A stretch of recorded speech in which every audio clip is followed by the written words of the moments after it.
Oh my gosh. She just took $80 out of John's wallet. I really cannot believe she stole that money.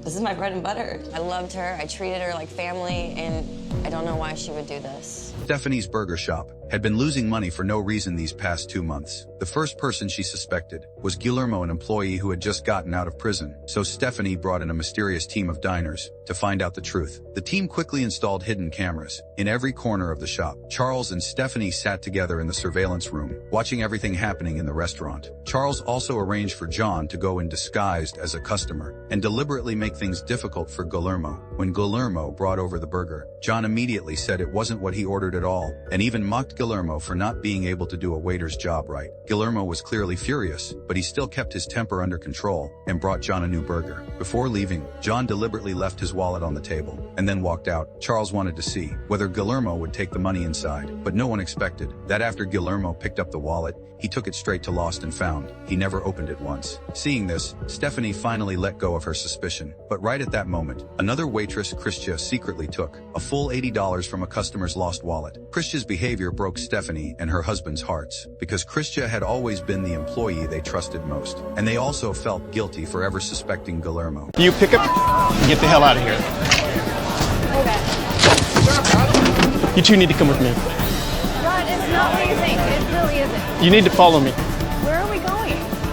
Rod and Linda run a unique food court. It not only provides space for 16 food trucks offering global cuisine, but also features a unique mobile barbershop. This diversified business model attracts a steady stream of customers. To free up more leisure time, the couple hired Sabrina as manager to oversee daily operations. However, they recently received frequent complaints from food truck owners, accusing Sabrina of being bossy, abusing her authority, and frequently clashing with the vendors. To uncover the truth and prevent damage to the food court's reputation, they urgently sought help from a secret food critic organization. Charles quickly arranged an operation. The team installed hidden cameras in various corners of the food court overnight. Undercover agent Amber disguised herself as a waitress to gather information, while Charles, Rod, and Linda stayed in the monitoring room, closely observing every move in the food court. Initially, everything was orderly. Sabrina opened the doors on time, and the handyman Marvin meticulously cleaned up the garbage. On the surface, everything seemed normal. However, the calm was soon broken. Marvin's tardiness drew a harsh reprimand from Sabrina, and the two immediately got into an argument. Rod and Linda initially thought this was just normal behavior for a manager maintaining order, but considering the previous complaints, they couldn't help but feel suspicious. Even more shocking, Marvin sneaked into a food truck when no one was looking, and quickly took a case of soda and several packs of tissues. The couple in front of the monitor were stunned. They knew that if the food truck owner discovered this, it would seriously damage the food court's reputation. At that moment, Sabrina was completely engrossed in her phone, completely unaware that a theft was taking place right under her nose. As the food truck owners arrived and began setting up shop, new problems arose one after another. Joel, the owner of the stolen food truck, discovered the missing items while taking inventory and immediately went to Sabrina for a solution. But Sabrina seemed very impatient and brushed him off dismissively, telling him to go back to work. This further fueled Rod and Linda's dissatisfaction with her work attitude. In the surveillance footage, Marvin could even be seen sleeping soundly in a chair during work hours. After Sabrina found him, the two of them had another heated argument. Just as the commotion subsided, Sabrina went to each food truck one by one and announced that she would be charging an additional cleaning fee, a fee that Rod and Linda had not authorized at all. Meanwhile, undercover agent Amber, while chatting with the employees, collected a large amount of negative feedback about Sabrina. Rod and Linda, watching all of this in the surveillance room, were instantly furious. However, what happened next was beyond everyone's expectations.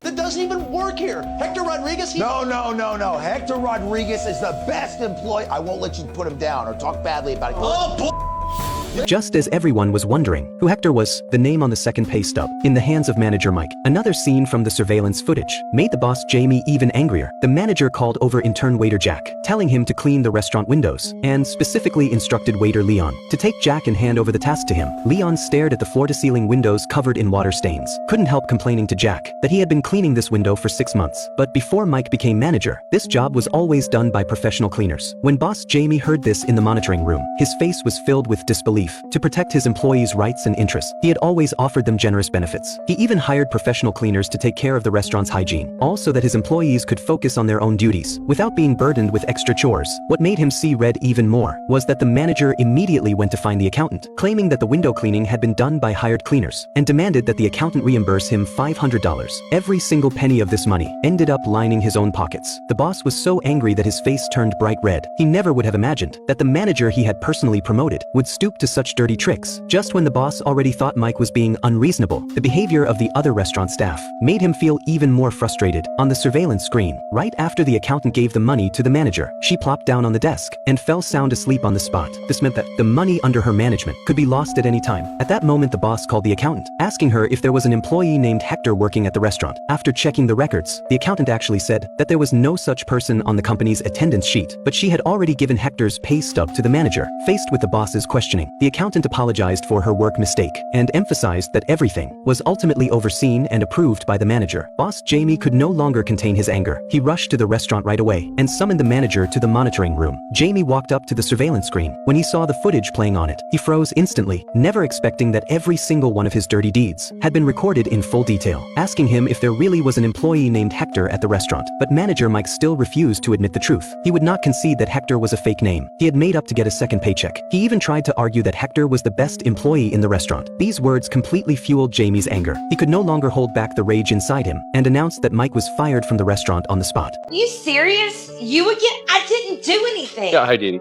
I know you know what's going on. You guys have any idea what's going on?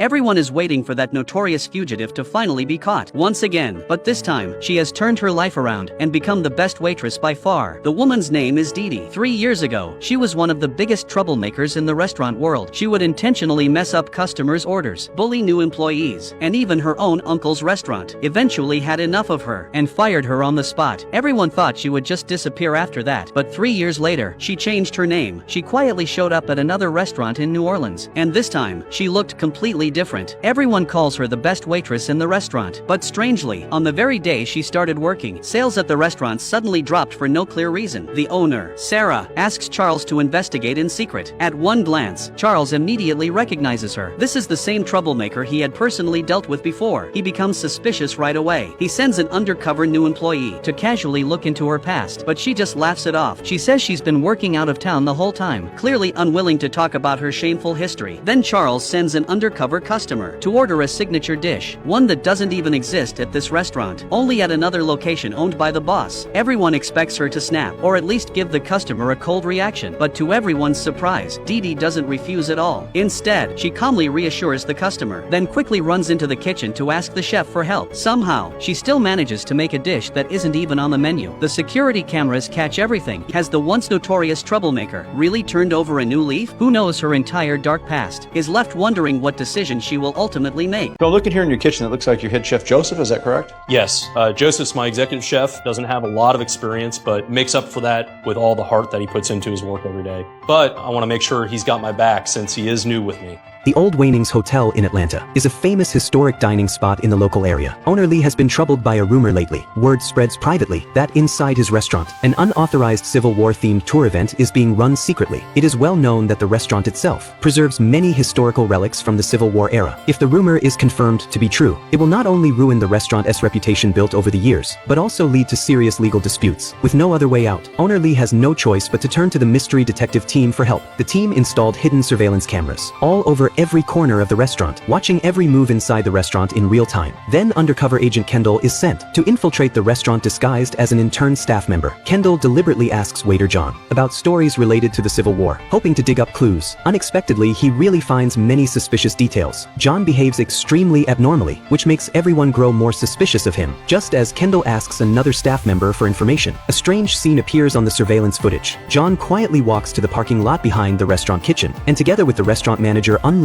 2 large boxes, carrying them into the restaurant's reception area. Before hiding the boxes in secret, the owner and Charles are greatly surprised. Eager to find out what is inside the boxes, Charles immediately tells Kendall to sneak over and investigate. After Kendall slips quietly into the reception room, he finds the boxes are full of semi-finished frozen meat. The owner is utterly shocked. His restaurant has always upheld fresh ingredients as its business standard. How could such low-quality frozen meat appear here? Just at this moment, a figure suddenly appears outside the door. What exactly will happen next? Let us wait and see.